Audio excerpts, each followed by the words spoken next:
You won't believe what's happening in the EV market right now. The EV market is collapsing as we speak, and people are about to see the biggest auto crash till date. Do not buy an EV right now. The middle class just got hit by a shocking reality. EVs are a scam. Political leaders want to force us into buying overpriced EVs while hiding a dark truth that I will expose in this video. If you thought EVs are the future, let me ask you this. Why are dealers running away from EVs? Why are more than 4,000 EVs lying unsold in these so-called EV graveyards? And why is Joe Biden having to pump billions of dollars into EVs and people are still not buying? The EV dream has turned into a nightmare, and I'm going to tell you exactly why that happened and where it all went wrong. And if you're someone looking to buy an EV at a reasonable price, chances are this video will save you thousands of dollars. Here's the rundown. Ford, GM, Tesla, Jeep, and literally all the legacy brands just hit the brakes on EV production. Biden is trying hard to sell the idea of EVs to the market, but the people? Well, we've finally started to see through the lies. And let me tell you, EVs are not as green as they want you to think. Before I tell you why, let's look at how this crash will affect you and I. The EV market has finally crashed, destroying not one, but multiple companies. But how bad is it really? I'm talking about a situation where Ford has to sell EVs at a loss of $36,000 per car. Tesla has had to slash prices more than 3 times in a single quarter, and thousands of EVs are lying unsold in dealer lots. On average, used EVs are now 33.7% cheaper than they were in October 2022. This equates to an average price reduction of $17,872, with the average used EV selling for $34,994 in October 2023, down from $52,821 a year ago. Teslas, which are often seen as the benchmark in the EV market, have witnessed some of the most significant drops in dollar terms. The Model X experienced a decrease of $21,775, while the Model S and Model 3 saw reductions of $18,596 and $14,716 respectively. But what about those people who've already purchased an EV? Well, they're crying too, slapped with 3 major hidden cost hurdles that no one warned them about. I'm going to reveal this later in the video, but first I need to tell you how you can save yourself from getting robbed in the crash. According to the latest sales report, there's been a 30% decline in used EV sales this year, and new EVs are taking twice as long to sell compared to a non-EV car. Customers are not buying EVs due to 3 big reasons: high entry price, poor range, and poor charging infrastructure. Instead, people are loving their good old combustion cars. Why not? They're cheap, simple, and they get the job done. It's not just a few brands struggling. We're talking about all EV makers feeling the heat. Sales are down across the board. It's like a domino effect of doom. And here's the kicker. Used EVs are about as popular as a skunk in a floral shop. They're practically unsellable, with values plunging by 30% year over year. If you were to open the Tesla app and check for the depreciation on a 2020 Tesla, you'll see that the car is just 50% of its initial value. In just 3 years, a massive drop of 50%. And I'm not even talking about the time when the EV battery starts to degrade, but let's put a pin in that. High interest rates and greedy dealer markups are further making it difficult for people to be able to afford EVs. Tesla's Elon Musk even slowed down plans for a new factory because of this mess. It's a big deal when the king of EVs starts getting cold feet. The raw material prices for EV batteries are dropping too, which you'd think is good, right? But nope, it's actually a sign of trouble. It means demand is slowing and the market's getting jittery.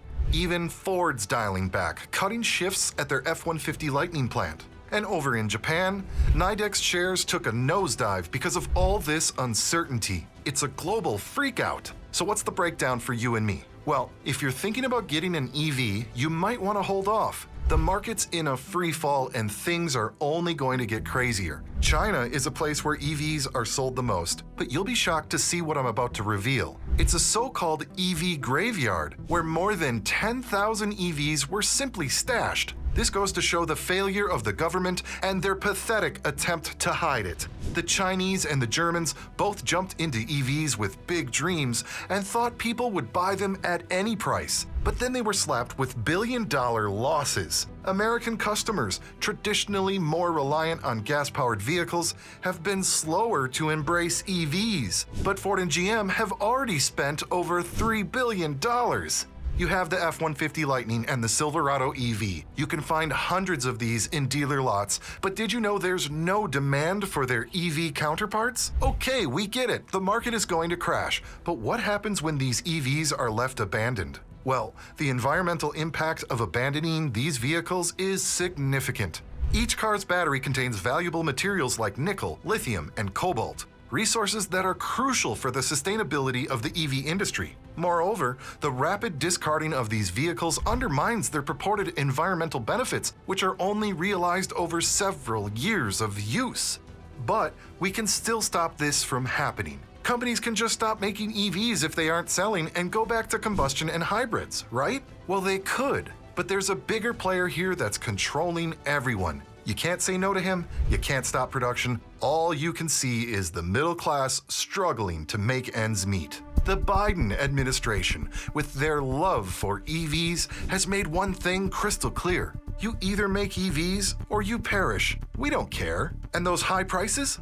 Let's let people fall into the trap of high monthly payments available easily. And that's not off the mark. How many of you watching have a car payment over $300 a month? Dealers are so tired of this that 3,000 of them even got together and decided to give Biden an earful in a fiery letter. Over 3,000 auto dealers from across the nation, representing all 50 states and every major car brand, have sent an open letter to President Biden expressing their concerns over the administration's push towards electric vehicles. The crux of their argument is straightforward, yet alarming. Electric vehicles are not selling as expected, and dealerships are finding themselves with an excess of unsold EVs despite various incentives and price cuts. Slow down the transition and stop forcing the common man into buying EVs. Oh, and did you know you'll also need to have a $6,000 insurance policy on your EV? No, I'm not joking. Hear me out for a minute carefully. First, let's talk about the cost of keeping an EV. When EVs first hit the roads, they were hailed as the future of motoring. Cleaner, greener, and supposedly cheaper in the long run. But the reality of maintaining and insuring an EV is starting to paint a different picture. The cost of repairs can be astoundingly high. For instance, a seemingly minor collision that damages an EV's battery can result in repair bills shooting up exponentially. One might think that a small dent or scratch on a battery casing wouldn't be a big deal, but the insurance companies think otherwise. They often demand complete battery replacements for even the slightest damage. We're talking about going from a $1,000 repair job to a staggering $15,000 burden, just because of the stringent standards set by insurers and the conservative approaches of car manufacturers towards battery integrity. This leads us to the insurance costs for EVs, which are proving to be another hidden hurdle for owners. EV owners have been facing skyrocketing insurance premiums. In some cases, these premiums have increased threefold, causing a real shock to those who expected lower running costs. There are stories of Tesla owners, for example, who have seen their insurance premiums jump from a manageable amount to jaw-dropping figures, reaching as high as $6,000 per year. This hike in insurance costs is partly due to the higher expense of repairing EVs and the perceived risks associated with their batteries. And amidst all this chaos, President Biden has now issued another crazy anti-EV mandate. There's a new directive that's basically saying to federal government employees, hey, from now on, you're only traveling in EVs, else you'll face consequences. This means prioritizing electric vehicles, trains, and public transportation for all official government business.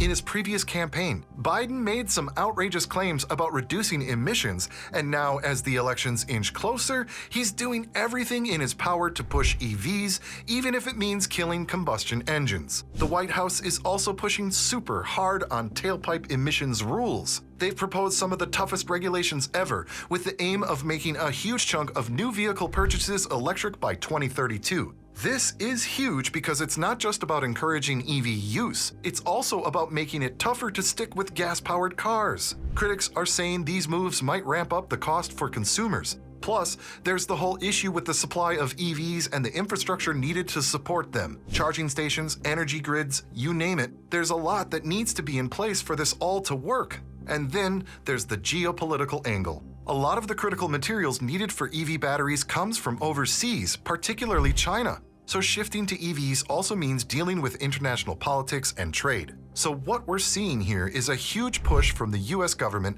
to not just nudge, but shove the country towards electric vehicles. It's ambitious, it's bold, and it's definitely going to be interesting to see how this all plays out. The politicians are in the driver's seat and companies are ignoring their customers' demands. But all of this has backfired, and the results are going to be much worse than anybody thought. Do you think political leaders are controlling the EV market? Will EVs become affordable anytime soon? Let me know down in the comments below. I just uploaded a video about groundbreaking news that could hurt the entire EV industry. Do check it out if you want to be truly shocked by what's about to happen with EVs.